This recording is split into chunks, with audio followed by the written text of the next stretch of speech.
Là, nous allons élaborer la génoise. La génoise, donc, qui est la base de la plupart des gâteaux, des entremets, ce qu'on appelle entremets. Donc, elle se compose de 4 œufs, 140 g de sucre, semoule, 140 g de farine et de 40 g de beurre pour beurrer le moule.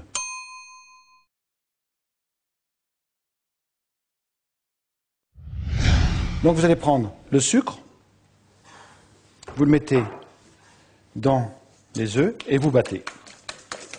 Vous voyez, regardez, c'est crémeux carrément. Donc le volume a carrément triplé.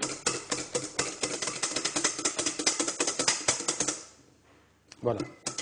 Vous voyez donc, elle est beaucoup moins liquide.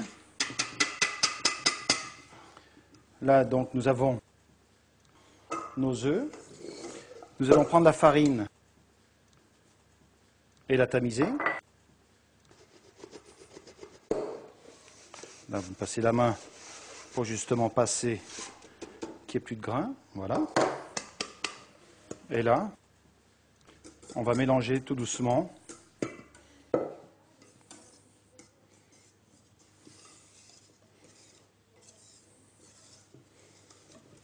La pâte, la génoise est terminée. Là, je vais beurrer mon moule légèrement. Là, on fait couler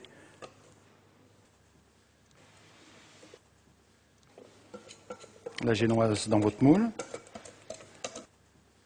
Alors ça, c'est un moule à manquer de 6-8 personnes à peu près. Alors c'est une pâte, une fois cuite, que vous pouvez conserver dans un papier film, au réfrigérateur pendant 3-4 jours, et elle supporte aussi la congélation.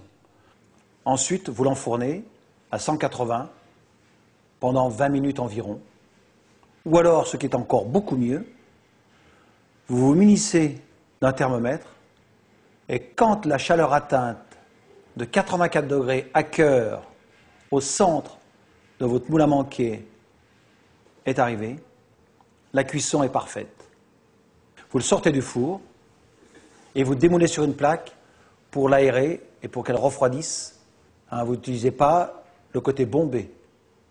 Donc, cette génoise, on peut en faire bien sûr des fraisiers, des mokas, on peut en faire bien sûr un gâteau au chocolat, et puis aussi bien sûr, on peut couler dessus un glaçage chocolat, donc ça va vous faire à ce moment-là un miroir au chocolat à la ganache.